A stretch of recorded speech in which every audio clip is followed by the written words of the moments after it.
Hello everyone. So இன்னைக்கு வந்து நம்ம பேங்க் நிஃப்டி ஆப்ஷன் ட்ரேடிங் பண்ண போறோம். High frequency break out strategy use பண்ணி இந்த ஸ்ட்ராட்டஜியோட ஸ்ட்ரைக் ப்ரைஸ் செலெக்ஷன் பார்த்தீங்கன்னா நேற்று க்ளோசிங் ப்ரைஸ் என்ன இருக்கோ அதை அர்த்தம் எடுத்துக்கணும். அதே மாதிரி இந்த ஸ்ட்ராட்டஜி நம்ம first half an hour use பண்ணுவோம். 9:50 to 9:45 டார்கெட் ஸ்டாப் லாஸ் ரெண்டுமே செட் பண்ணி வச்சிடணும். ஒன்ஸ் டார்கெட் ஸ்டாப் லாஸ் வச்சு நமக்கு ஆட்டோமேட்டிக்காக ஸ்கொயர் ஆஃப் ஆயிரும். ஆர்எல்எஸ் நம்ம 9:45 என்ன ப்ரைஸுக்கு அந்த ப்ரைஸில் ஸ்கொயர் ஆஃப் ஆயிரும். ஸோ இன்னைக்கு நம்ம எடுத்திருக்க ஸ்ட்ரைக் ப்ரைஸ் பார்த்தீங்கன்னா 57,200 call option then 57,200 put option எடுத்துக்கோ சேம் ஸ்ட்ரைக் பீஸ்க்கு. ஸோ இப்போ ப்ராஃபிட் செட் பண்ண போகிறோம் 20,000க்கு. வீடியோ ஃபுல்லாக ஸ்கிப் பண்ணா பாருங்க. ஸோ மார்க்கெட் ஸ்டார்ட் ஆயிருக்கு. ஸோ ப்ராஃபிட் வந்து நம்ம 20,000 ருபீஸ் செட் பண்ணி வச்சிருக்கோம். ஸோ இந்த ரொம்ப scalping and strategy base work பண்ணும். ஃபியூச்சரில் பை என்ட்ரி வந்து கால் ஆப்ஷன் பை பண்ணும். அதே மாதிரி ஃபியூச்சரில் செல் என்ட்ரி வந்து புட் ஆப்ஷன் பை பண்ணும். So closing of the candle முக்கிய என்ட்ரி வந்துடும். வீடியோ ஃபுல்லாக ஸ்கிப் பண்ணாமல் பாருங்க. ஸோ இந்த ட்ரேடிங் பண்ணுறதுக்கு உங்களுக்கு மினிமம் கேபிட்டல் 35,000 தேவைப்படும் ஒரு லாட்டுக்கு. சப்போஸ் நீங்கள் 10 லாட்ஸ் பண்ண போறீங்கன்னா 3.5 lakh வச்சிருக்கணும். ப்ராஃபிட் ஃபிக்ஸ் பண்ணுறது பார்த்தீங்கன்னா ஒரு லாட்டுக்கு இங்கே 500 ருபீஸ் ஃபிக்ஸ் பண்ணலாம். இன்னைக்கு நம்ம 40 லாட்ஸ் பண்ணுறோம். 20,000 ருபீஸ் ப்ராஃபிட் செட் பண்ணி வச்சிருக்கோம். ஸோ இப்போ செல் என்ட்ரி எடுத்திருக்கோம். ஃபியூச்சரில் புட் ஆப்ஷன் பை பண்ணியிருக்கோம். ஸோ இப்போதைக்கு மேக்ஸிமம் ட்ராடவுன் பார்த்தீங்கன்னா 8,500 இருக்கு. மேக்ஸிமம் ப்ராஃபிட் வந்து 12,000 இருக்கு. ஸோ இந்த ரோபோ யூஸ் பண்ணி நீங்கள் உங்கள் ஓன் ஸ்ட்ராட்டஜி யூஸ் பண்ண முடியும். ஃபார் எக்ஸாம்பிள் நீங்கள் ஏதாச்சும் ஒரு price action method indicator base பண்ணி ட்ரேடிங் பண்ணீங்கன்னா நம்ம கோடிங் பண்ணி ஆட்டோமேஷன் பண்ணி கொடுத்துரும். கோடிங் கண்டிஷன்ஸ் கொடுத்து ரோபோ வந்து ஆட்டோமேட்டிக்காக ட்ரேடிங் பண்ணும்.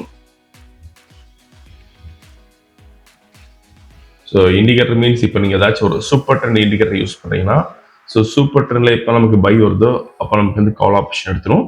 அதே மாதிரி சூப்பர் ட்ரெண்டில் செல் வரப்போ புட் ஆப்ஷன் எடுக்கும். ஸோ இதே மாதிரி எந்த ஒரு இண்டிகேட்டர் நீங்கள் ஆட்டோமேஷன் பண்ணிக்க முடியும். ஸோ ஈவன் நீங்கள் ஓன் கண்டிஷன் சில பேர் வச்சுருப்பாங்க. சில பேர் வந்து மேத்தமெட்டிக்கல் யூஸ் பண்ணி ட்ரேடிங் பண்ணுவாங்க. ஸோ அதுவும் நம்ம எக்ஸலில் பேஸ் பண்ணி நம்ம ஆட்டோமேஷன் பண்ணி தருவோம். ஸோ அதே மாதிரி இந்த ஆகஸ்ட் 1 பார்த்தீங்கன்னா நமக்கு வந்து இந்த ஸ்டாட்டிக் ஐபி ஸோ இந்த மாதிரி இது வர்றதுனால ஸோ ஆல்கோல சில சேஞ்சஸ் இருக்க சான்ஸ் இருக்கு.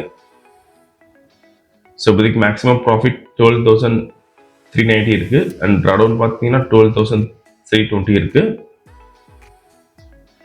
ஸோ மேக்ஸிமம் இந்த ட்ரேட் பார்த்தீங்கன்னா அந்த ஃபர்ஸ்ட் ஹாஃப் அன் அவர் இந்த ரேஞ்ச் நமக்கு முடிஞ்சிடும். ஸோ அதுக்கு மேலே போகாது. ஸோ இப்போ கரண்ட் லாஸ் பார்த்தீங்கன்னா நமக்கு 1,000 ருபீஸ் 4,000 இருக்கு.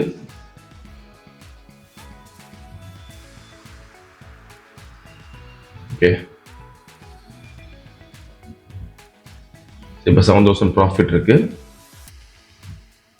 அண்ட் ஈவன் இதோட அக்யூரசி பார்த்தீங்கன்னா நமக்கு 80% எதிர்பார்க்கலாம். ஒரு 20 டேஸ் பண்ணுறோன்னா ஒரு 3 or 4 days நமக்கு ஸ்டாப் லாஸ் இருக்க சான்ஸ் இருக்கு. தென் மார்க்கெட்டை ரொம்ப ஒஸ்டாக தான் நமக்கு ஸ்டாப் லாஸ் அதிகமாக வரும். நம்ம ஆப்ஷன் பையிங் பண்ணுறதுனால மேபி டிகே இருந்தால் நமக்கு லாஸ் இருக்கும். மோஸ்ட்லி நமக்கு ஃபர்ஸ்ட் ஹாஃப் அன் ஹவரில் டிகே இருக்காது. ஸோ இப்போ 14,000 மேக்ஸிமம் ப்ராஃபிட் வந்துருக்கு. ஸோ டார்கெட் ரீச் ஆயிருக்கு. ஸோ கால் ஆப்ஷனுக்கு எந்த என்ட்ரியும் வரல. புட் ஆப்ஷனில் பார்த்தீங்கன்னா 23,170 ப்ராஃபிட் பண்ணியிருக்கோம். இப்போ ஆர்டர் பார்க்கலாம். புட் ஆப்ஷன் பை பண்ண ரேஞ்ச் பார்த்தீங்கன்னா 532 தென் ஸ்கொயர் ஆஃப் பண்ண ரேஞ்ச் பார்த்தீங்கன்னா 549.5. நீங்கள் ப்ரைஸ் அண்ட் டைமிங் இதில் பார்த்துக்கலாம். ஸோ இன்னைக்கு ஓவரால் ப்ராஃபிட் பார்த்தீங்கன்னா 23,170 பண்ணியிருக்கோம். இந்த ரொம்ப விஷயம் டவுட்னா காலர் வாட்ஸ்அப் பண்ணியிருக்கலாம். இந்த வீடியோ பிடிச்சா லைக் பண்ணிக்கோங்க, ஷேர் பண்ணிக்கோங்க, மறக்காம ஃபாலோ பண்ணிக்கோங்க. அந்த அப்டேட் ஷோ. தேங்க்யூ.